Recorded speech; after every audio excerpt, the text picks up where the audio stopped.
যে ইতিহাস থেকে শিক্ষা নেয় না, সে নিজেই ইতিহাস হয়ে যায়।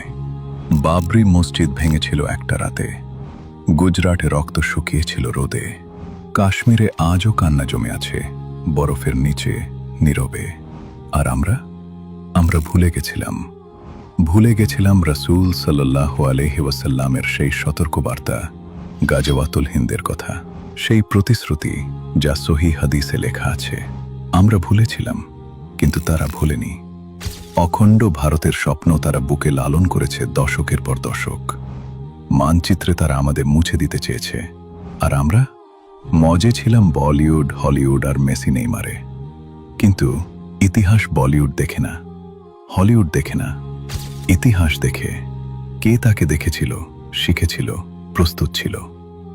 ইতিহাস দেখে তুমি ঘোড়ার পিঠে ছিলে নাকি শরাবের পেয়ালায়? ইতিহাস নতুন অধ্যায় লেখে, বিজয়ীর অধ্যায়, বিজিতের অধ্যায়। আজ যারা গাফেল ছিল তাদের জন্য ইতিহাসে কোনো দয়া নেই। তারা নিজেরাই হয়ে যায় শিক্ষা আরেক প্রজন্মের জন্য। তুমি কোন প্রজন্মের অংশ হতে চাও সেটা ঠিক করো এখনই।